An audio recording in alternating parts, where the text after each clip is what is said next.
Y es que sí, hay un temón.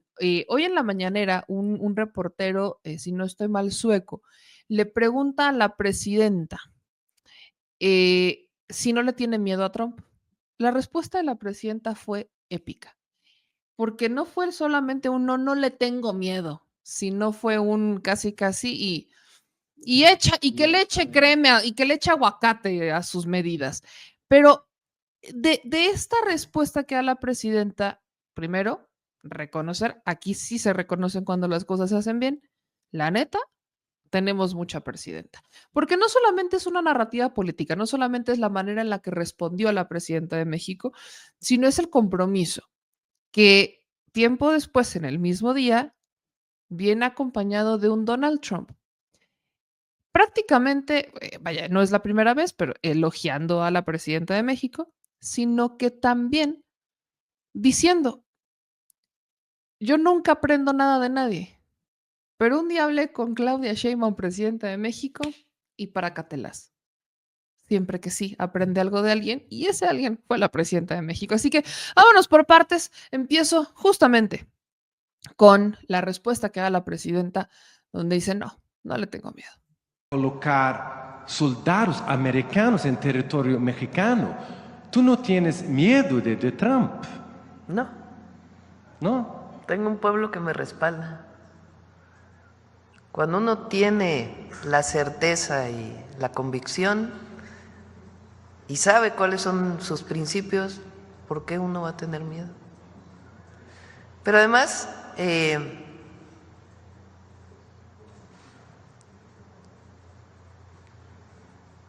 una cosa también es, el presidente Trump tiene su manera de expresarse. Entonces, primero hay en este momento diálogo y nosotros no vamos a permitir nunca que se vulnere la soberanía. Y si llegara a vulnerarse, hay un pueblo entero para defender a su patria. Ahí está. Esa fue la respuesta de la presidenta Claudia Sheinbaum. Pero aquí viene lo que dijo Donald Trump, el momento de los elogios. Speaking to the head of Mexico, because I complain constantly about people pouring in. Now our border is the strongest border we've ever had. We've gone from the worst border ever in history to the strongest border. But I was speaking to the president of Mexico, a very wonderful woman, actually. And I said, we were talking about drugs. You can't let people come through your country and come into the country. You know, I was not that nice, but they understood what I was saying. And she said something that really got me. She said, I said, you're not a big drug taking nation. And she said, no, we are not a consumer. And I said, a consumer, what an interesting word. We're not a consumer nation. We're not a consumer of drugs. I said, what an interesting, and why is that? She said, well, we have very strong family values. I said, but we do too. We do too. We have very strong, our families are devastated by what's happening with fentanyl, and China will not be doing, we're going to make a deal with China. They were not letting that happen anymore. And I had a deal, by the way, before I left. I had a deal with President Xi where they were going to give the maximum penalty to anybody making fentanyl and sending it into the United States. And their maximum penalty is the death penalty, and it would have stopped. But when the election turned out to be a rigged election, but that's okay. When an election turned out to be, it was an election that shouldn't have happened. All the things that happened. I'll give you an example. We wouldn't have had October 7th, Israel attack. We wouldn't have had Ukraine and Russia fighting. We wouldn't have had inflation. We wouldn't have had all of these things that, happened. But in speaking with her, she said about family values, I said, well, you're not really saying anything there because we have great families too. We have great family values. She said, plus we advertise a lot. I said, ooh, you mean you advertise about how bad drugs are? Yes, we do. We spend a lot of money on advertising. And I said, unbelievable. That was such a great conversation because we're going to spend hundreds of millions of dollars advertising how bad drugs are so that kids don't use them, that they chew up your brain, they destroy your teeth, your skin, your everything. And I thanked her for that. You know, I make so many calls and I never learn anything from anybody. I know everything and I never learn anything from anybody. And I spoke to this woman. As soon as she said it, she didn't have to say exactly what. I said, exactly. What a great idea. And I think we're going to have, and I saw pieces of it. We're going to go in with $100 million and then another $100 million initially. But I saw some of the ads and they are really violent. I said, you have to make them strong. Your skin practically comes off after a period of time. You lose your hearing. You lose your teeth. It is terrible. And we show this happening to people. And I think we're going to, we did very well with, we had blue ribbon committees headed up by the First Lady of the United States and a lot of other people that, they have no idea the viciousness of these cartels and these people. And they're smarts. I mean, they're very smart, tough people. Making a fortune, by the way, an absolute fortune. But we got it down 18%, which was a record. But 18% is not great when you think about it. I think we could get it down 50 or 55 or maybe even 60% with advertising. So she really gave me something. I was going to call her and tell her that she did, but now I don't have to call her because she's going to be seeing this right now. So to the President of Mexico, thank you very much. I appreciate it. But we're going to do a great advertising campaign saying how bad it is, how drugs are so bad for you. Oh, yo no lo dije, no, lo dijo el presidente de Estados Unidos. O sea, ¿qué queremos decir con esto? ¿Que ya por eso Estados Unidos ya no nos va a amenazar? Por supuesto que no. A ver, la narrativa de Estados Unidos es incluso una narrativa confusa y es una narrativa tramposa. ¿Por qué? Cuando Donald Trump habla sobre nombrar a los cárteles mexicanos como terroristas, no lo hace por el fentanilo, O sea, vámonos por partes. No lo hace por el fentanilo, tampoco lo hace por que tengamos, por la crisis de violencia. No. La única razón por la que lo hace es porque quiere romper el tratado comercial. Y como no lo puede romper bajo los criterios preestablecidos, la única razón por la que podría romper es porque Estados Unidos no hace tratos con países que fomentan el terrorismo. Entonces, si Estados Unidos nombra a México, o más bien, si Estados Unidos nombra a los cárteles mexicanos como terroristas y dice en esta misma narrativa que los cárteles están, que se dirigen, o sea, que el gobierno de México está dirigido por algunos cárteles, cuando habla no del gobierno federal, sino que habla de cierto, y de hecho también voy a poner ese video porque la traducción que se hizo es también una interpretación, que se pone mucho a duda con la palabra del dirigir o el liderar, que no es lo mismo, y también hay que dejarla clarita por ahí. Pero la intención del presidente de Estados Unidos no va por el tema de seguridad o no va por un tema relacionado con el fentanilo, que esa es la narrativa meramente política. Es la narrativa incluso para justificarlo. La tirada derecha, la flecha, es romper el tratado comercial, porque esa es la intención de Donald Trump, romper el tratado comercial. Aquí les va este video de lo que estamos hablando de la pues de la traducción que se está dando, que es parte de una rueda de prensa que da el día de ayer el presidente de Estados Unidos, en donde se maneja que Trump dijo que México está gobernado por carteles. No, no es que esté gobernado. Él, en la traducción, es cuando está dirigido. No lo gobierna un cártel, sino que dirigen cierto terror. Y sí, también hay políticos que han estado vinculados al crimen organizado. No podemos olvidarnos ni de la Chapo diputada, ni de muchos otros vínculos que no han quedado resueltos. Pero escuchen lo que dijo el presidente de Estados Unidos el día de ayer. Can you tell us about the CIA drone flights over Mexico? Is this the next step in the war against the cartels? Well, we're going to see. Should they have authority to take lethal action? Mexico's allowed a tremendous number of people to go through their country into ours, and even people coming from Mexico, and illegals, totally illegal. They've allowed people to empty jails into Mexico and then let them come through with this totally ridiculous open border policy of the Biden administration. So millions of people have come in, and hundreds of thousands, and actually millions are criminals. They came in from jails all over the world that release them into Mexico, and they come into our country. And they also came in from Canada, by the way, large numbers through Canada. In fact, when we closed up the one border, they came in through the other border. So Canada is not an uninterested party. But I will say this, we're dealing with Mexico. I have a very good relationship with Mexico, but I think Mexico is largely run by the cartels, and that's a sad thing to say. And if they wanted help with that, we'd give them help. But Mexico, if you look at what's gone on with Mexico for years now, but now especially, it's run by the cartels. And they've allowed millions of people to come into our country from jails and prisons of other countries from all over the world, not just South America, Africa, Asia, all over, a lot from the Congo in Africa, a lot.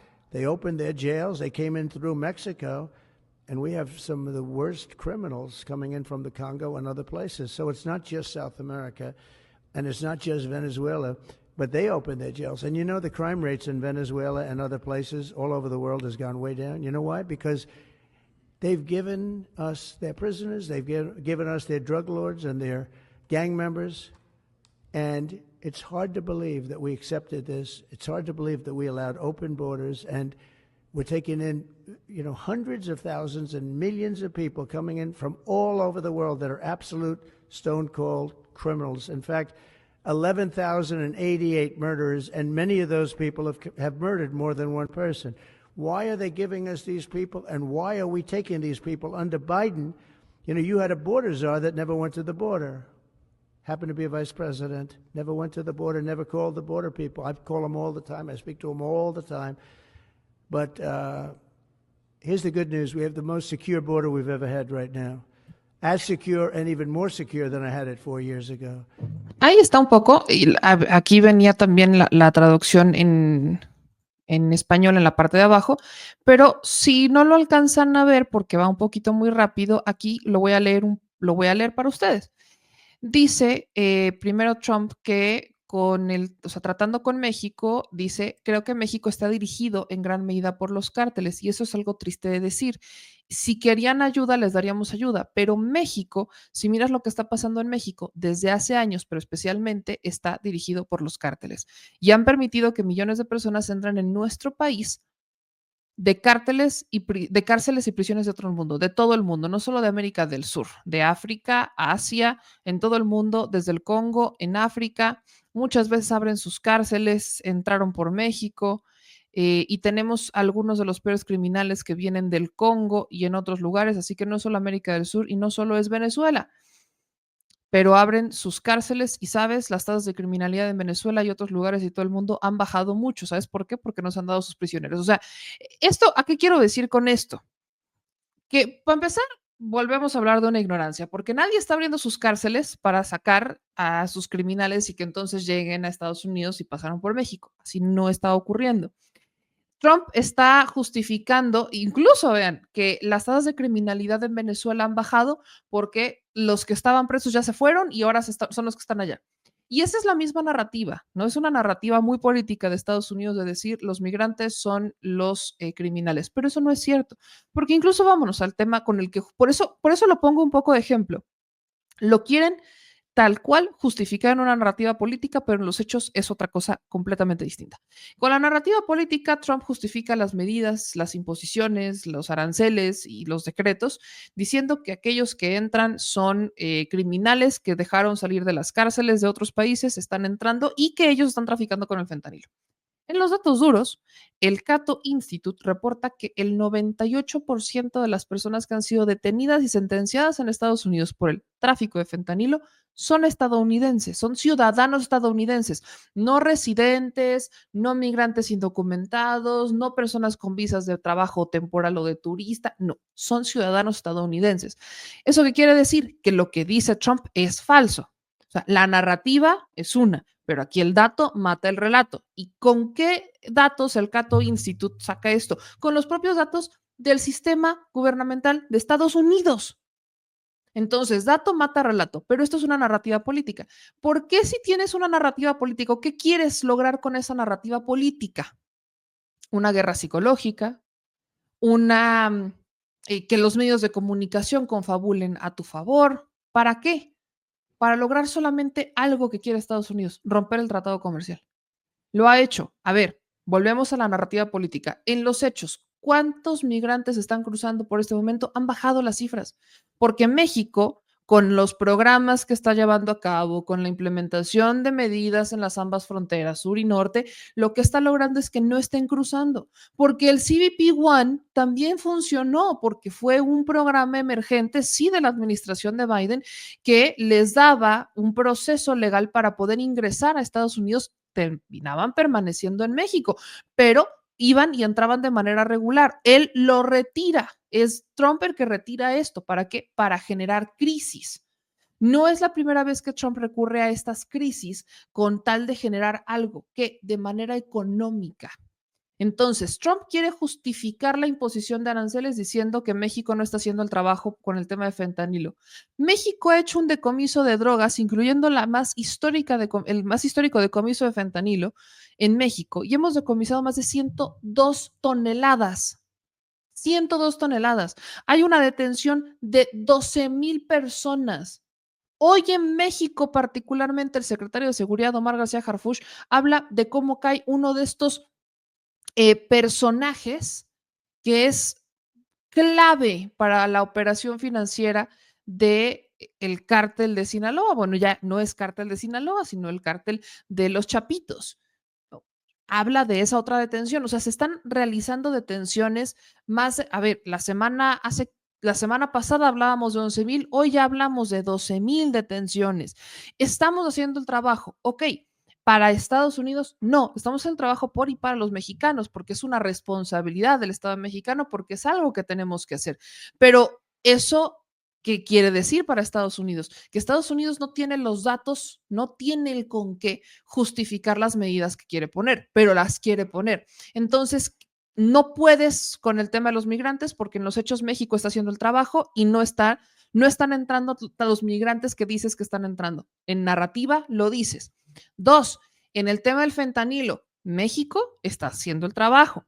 Tan está haciendo el trabajo que en una propia llamada, el presidente de Estados Unidos reconoce públicamente que la presidenta de México le hace esta sugerencia de implementar una campaña publicitaria que haga conciencia para evitar el consumo de fentanilo.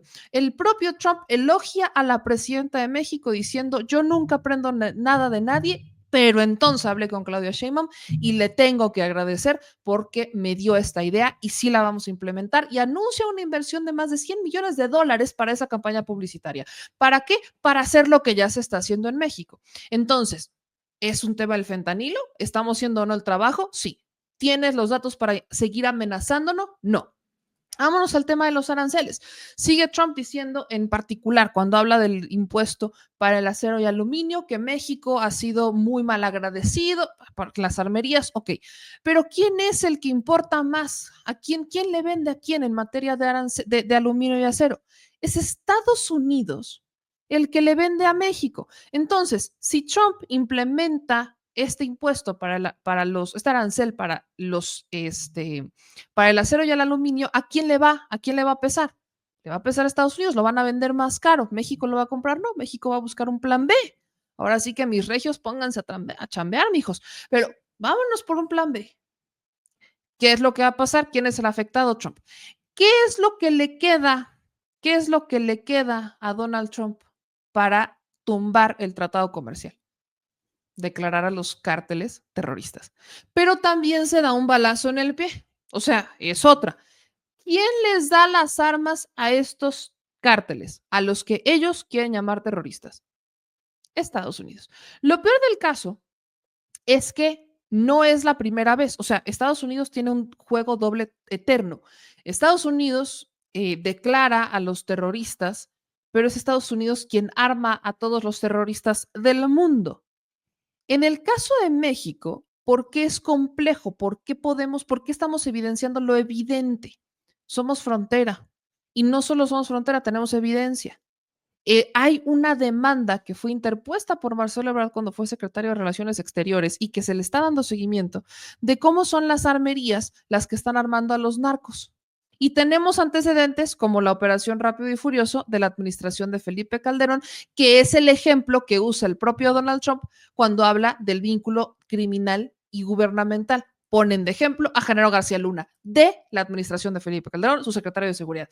Entonces, cuando Estados Unidos siempre pone a los terroristas y declara a los países que conspiran a favor de los terroristas o que son países que promocionan o protegen a los terroristas, termina y cierra todo tipo de negociaciones y es ahí donde vienen bloqueos económicos. Pero nadie se le había puesto a Sansón a las patadas, más que México. Entonces, si Estados Unidos quiere utilizar esta declaratoria para terminar el TEMEC, ¿qué va a hacer entonces Estados Unidos cuando en la narrativa política con la que él también está jugando ya está sobre la mesa el que entonces ellos también los patrocinan? ¿Eso qué querría decir? ¿Que Estados Unidos va a ir en contra de Estados Unidos? Por supuesto que no.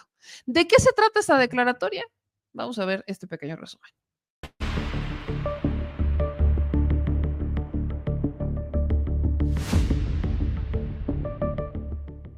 De acuerdo con un documento del gobierno de Estados Unidos, a partir de mañana, 6 cárteles de la droga que operan en México serían considerados organizaciones terroristas. Se trata del Cártel de Sinaloa, Cártel Jalisco Nueva Generación, Cárteles Unidos, Cártel del Noreste, Cártel del Golfo y la familia michoacana. La notificación publicada en el Registro Federal de Estados Unidos también designa como organizaciones terroristas al Tren de Aragua, de Venezuela, y a la Mara Salvatrucha, la MS-13, cuyos integrantes son principalmente de El Salvador.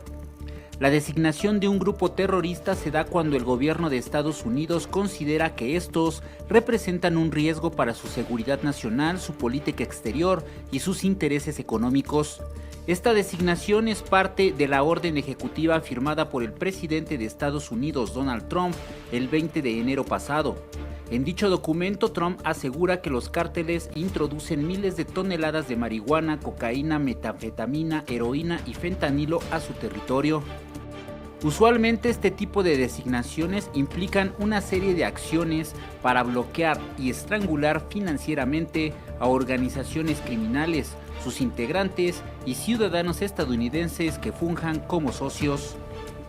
De entrar en vigor, comenzaría un sistema para el congelamiento de cuentas, transacciones o cualquier tipo de activo de dichas organizaciones criminales o personas que tengan relaciones con ellas que se encuentren bajo jurisdicción estadounidense. Los integrantes de estas organizaciones criminales no podrán ingresar legalmente a territorio estadounidense, incluso de tener visas, les serían revocadas. Algunos de los líderes de estas organizaciones criminales se encuentran en las listas de los más buscados de las agencias estadounidenses, como Iván Archibaldo Guzmán Salazar, líder de la facción de los Chapitos del Cártel de Sinaloa, por el que ofrecen $10 millones, o Nemesio Oseguera Cervantes, el Mencho, líder del Cártel Jalisco Nueva Generación, que vale $15 millones. Canal 14. Ahí está.